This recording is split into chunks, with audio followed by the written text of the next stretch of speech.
बिस्मिल्लाहिर्रहमानिर्रहीम। अब ये कंट्रोल अकाउंट रिकन्सिलेशन का सवाल करते हैं। तो total of the balance in the purchase ledger amount to 6 है। ये इंडिविजुअल लेजर का जो है हमें पोस्ट किया हुआ है और जो कंट्रोल अकाउंट का है वो उसके पिछले पार्ट से आएगा। अच्छा, सबसे पहले हम करते हैं।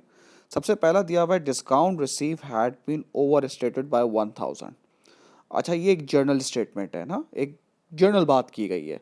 अच्छा, जब भी हम जर्नल बात करते हैं, हम ओवरऑल की बात करते हैं, हम टोटल की बात करते हैं। जैसे फॉर एग्जांपल अगर मैं आपसे बोलता हूँ कि पाकिस्तान की इकोनॉमी जो है वो ठीक नहीं जा रही है, तो मैं ओवरऑल पाकिस्तान की बात कर रहा हूँ। तो यहाँ भी हम टोटल की बात कर रहे हैं। तो टोटल की जो सारी चीज़ें वो सही होती हैं कंट्रोल अकाउंट में।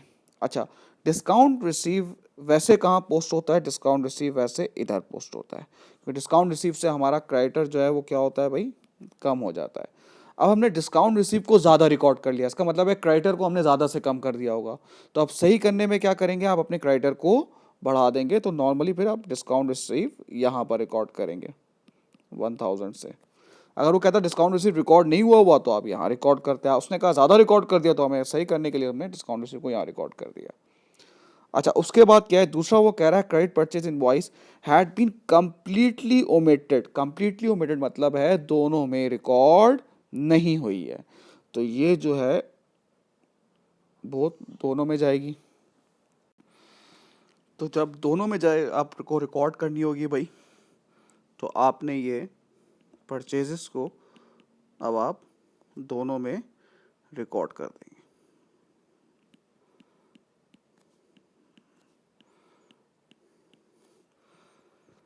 थर्ड देखते हैं भाई, a purchase ledger account had been understated. यानी कि ये एक इंडिविजुअल की बात कर रहा है कि इंडिविजुअल लेजर का अकाउंट हमने कम रिकॉर्ड किया है। इंडिविजुअल की सारी चीज़ें आप लिस्ट ऑफ बैलेंस में रिकॉर्ड करते हैं। तो भाई आपने कम रिकॉर्ड किया तो आप उसको बढ़ा दें भाई 100 से।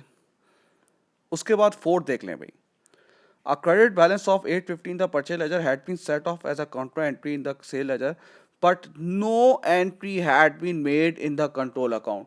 No entry had been, इसका मतलब है आपने कंट्रोल अकाउंट में रिकॉर्ड नहीं की, तो इसका मतलब है आपको कंट्रोल अकाउंट में रिकॉर्ड करना होगी। तो यहां पर हम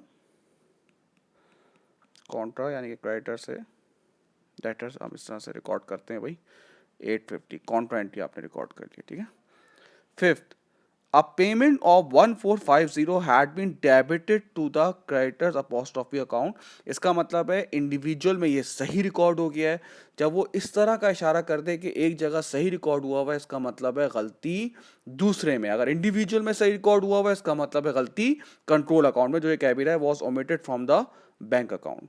अब जब हम पेमेंट करते हैं तो हमारा क्रेडिटर जो है वो क्या होता है भाई, कम होता है।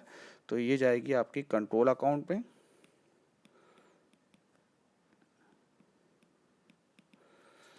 अब लास्ट देखते हैं भाई, a credit balance of 3210 had been omitted from the list of creditors. Individual list में आपने रिकॉर्ड नहीं किया, वो आपको खुद ही बता रहा है, तो ये आप इंडिविजुअल में रिकॉर्ड करेंगे 3210। तो अब ये देखेंगे इसका बैलेंस दोनों का इस तरह से इक्वल आ जाएगा, ठीक है।